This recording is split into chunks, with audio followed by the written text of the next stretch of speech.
और चलिए आपको सीधे प्रेस कॉन्फ्रेंस की तस्वीर दिखाते हैं। ईआरसीपी को लेकर गजेंद्र सिंह शेखावत के द्वारा प्रेस वार्ता।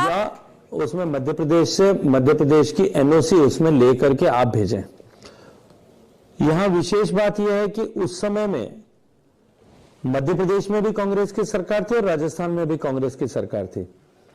आदरणीय अशोक गहलोत जी ने एक पत्र लिख करके और कमलनाथ जी को यह निवेदन किया था कि आप इसमें राजस्थान को अनुमति प्रदान करें, लेकिन दुर्भाग्य से कमलनाथ जी ने अनुमति प्रदान करने के बजाय अशोक गहलोत साहब को लिख करके भेजा कि आप इस परियोजना को नियमानुसार बना करके और बाद में मध्य प्रदेश की अनुमति के लिए भेजें। यह नियमों के विपरीत बनी हुई है, जिससे मध्य प्रदेश के हितों का कुठारघात होगा। उसके बाद में मध्य प्रदेश निरंतर इस पर अपनी आपत्ति दर्ज कराता रहा। 27 अप्रैल 2018 को कराई, 2 अगस्त 2018 को चिट्ठी लिख करके कराई। मध्य प्रदेश ने राजस्थान के को 16 अक्टूबर 2018 को चिट्ठी लिखी। चीफ मिनिस्टर कमलनाथ जी ने अशोक गहलोत साहब को व्यक्तिगत पत्र लिख करके 27 जनवरी 2020 को आगाह किया। मध्य प्रदेश ने 2020 में वापस भारत सरकार को भी चिट्ठी लिखी।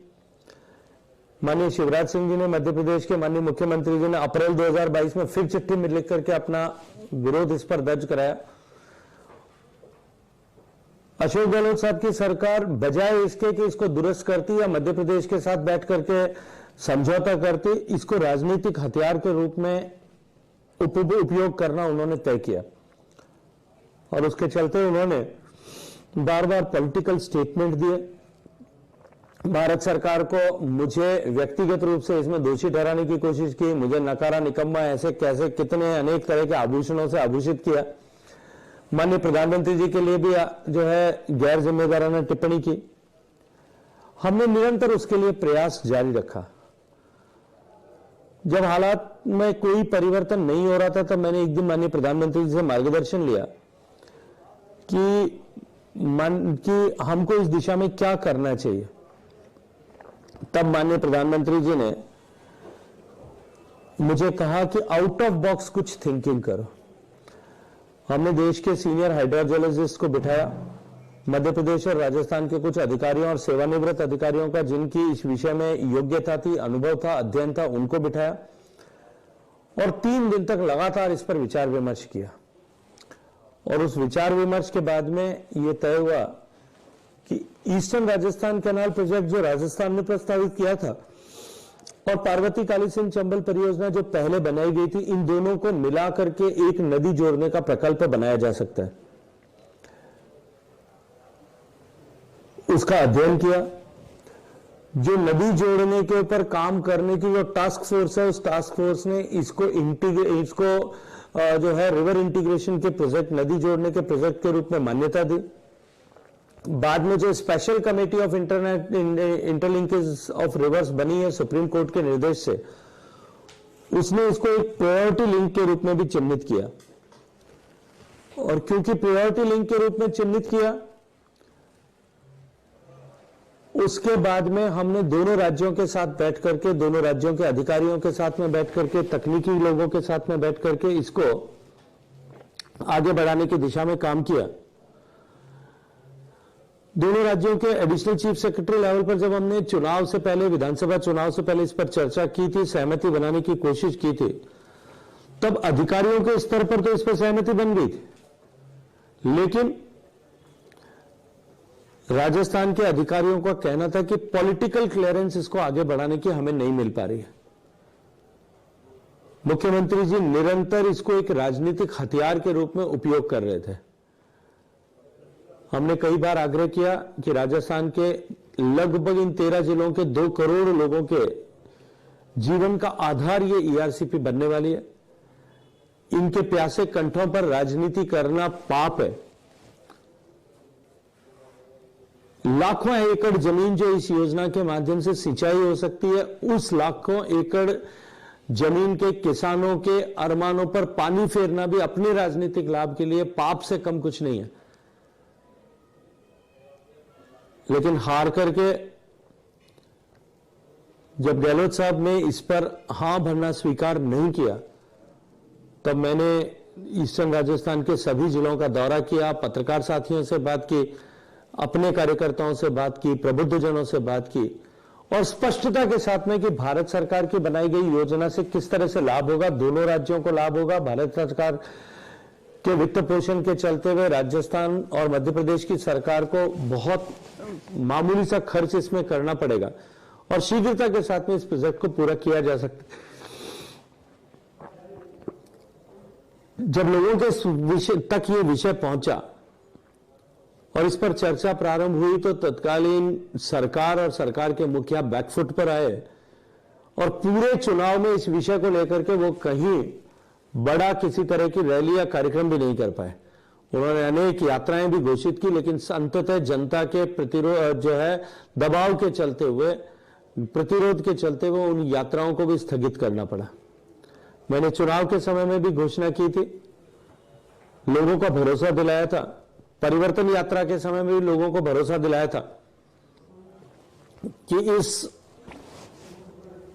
परियोजना को राजस्थान में भारतीय जनता पार्टी नीति सरकार बनते ही हम निश्चित रूप से धरातल पर उतारेंगे।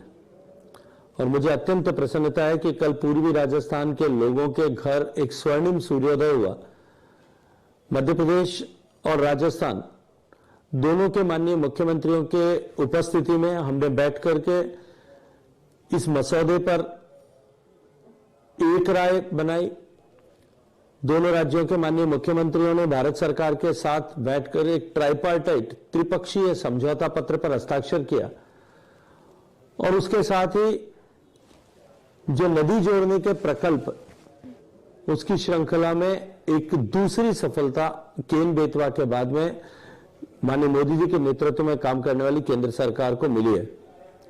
मैं इस अवसर पर मध्य प्रदेश के माननीय मुख्यमंत्री मोहन यादव जी को और राजस्थान के माननीय मुख्यमंत्री भजनलाल शर्मा जी दोनों का अभिनंदन करना चाहता हूं, क्योंकि इस परियोजना के चलते दोनों ही राज्यों के 13 जिलों में लोगों को न केवल पीने के पानी की अगले 3-4 दशक तक गारंटी मिलेगी, अपितु दोनों राज्यों में लगभग 2,80,000 हेक्टेयर जमीन यानी 7 लाख एकड़ जमीन राजस्थान में और 7 लाख एकड़ जमीन मध्य प्रदेश में सिंचाई के रकबे के तहत आएगी। मध्य प्रदेश का भी सूखा इलाका, जो चंबल का इलाका जिसको कहते हैं, ग्वालियर से लेकर के, भिंड से लेकर के, मुरैना से लेकर के, राजगढ़ से लेकर के और उज्जैन तक का, ये 13 जिले इससे लाभान्वित होंगे। पेयजल भी मिलेगा और साथ साथ में कृषि के क्षेत्र में भी सिंचाई की सुविधा मिलेगी। और राजस्थान के 13 जिले जिनकी मैंने चर्चा पहले आपके सामने की, उन 13 जिलों को भी पीने का पानी जो है इस योजना के माध्यम से मिलने वाला है। और इन 13 जिलों को पीने के पानी के साथ साथ में इन 13 जिलों के 7 लाख एकड़ सिंचाई का रकबा भी नया सृजित होगा। इतना ही नहीं, इसके योजना के द्वारा लगभग 30 से ज्यादा ऐसे टैंक्स और रिजर्वायर्स और तालाब और छोटे बड़े बांध जो पूर्वी राजस्थान के इन जिलों में अवस्थित हैं, इनको भी इसके माध्यम से भरा जा सकेगा। और इनको भरने के चलते हुए एक तरफ सिंचाई का रकबा बढ़ेगा और दूसरी तरफ जो भूगर्भ का जल है वो भी वापस रिचार्ज होगा। और इस रिचार्ज से निश्चित रूप से वहां के जीवन में एक सकारात्मक परिवर्तन आएगा। ये 40,000 करोड़ रुपए की लगभग इस परियोजना की लागत होगी, जिसमें से क्योंकि ये नदी जोड़ने की परियोजना है और दोनों ही क्षेत्र अत्यंत सूखा क्षेत्र हैं, इसलिए माननीय प्रधानमंत्री जी ने जिस तरह से केन और बेतवा में बुंदेलखंड की प्यासी धरती के लोगों को राहत प्रदान करने के लिए 90% के धनराशि भारत सरकार दे, इसको स्वीकृत किया है। उसी तर्ज पर यह धनराशि मिलने पर राजस्थान और मध्य प्रदेश दोनों को मिलकर के इस 40,000 करोड़ की परियोजना में मात्र 4,000 करोड़ रुपया खर्च करना पड़ेगा। और 4,000 करोड़ रुपया भी जो पानी दोनों को मिलने वाला उसके अनुरूप उनमें डिवाइड हो जाएगा। ऐसे में बहुत थोड़ा सा पैसा खर्च करके ही राजस्थान को इसके करोड़ों लोगों को 13 जिलों के करोड़ों लोगों को इस योजना का लाभ होने वाला है। इस बीच में राजस्थान की सरकार ने, जो पूर्ववर्ती सरकार थी अशोक गहलोत सरकार, उसने प्रोजेक्ट को सिरे न चढ़ता देख करके उसको एक बार राजनीति की महत्वाकांक्षाओं को पूरा करने के लिए उसमें एक नया शगुफा छोड़ा। भारत सरकार की ही, मेरे ही मंत्रालय के वैपकॉस से एक और नया डिजाइन डीपीआर बनाया, जिसमें उन्होंने पेयजल के नाम पर नवनेरा ईसरदा गालवा लिंक बनाने की बात की और उससे 75% डिपेंडेबिलिटी पर बनाने पर मात्र 525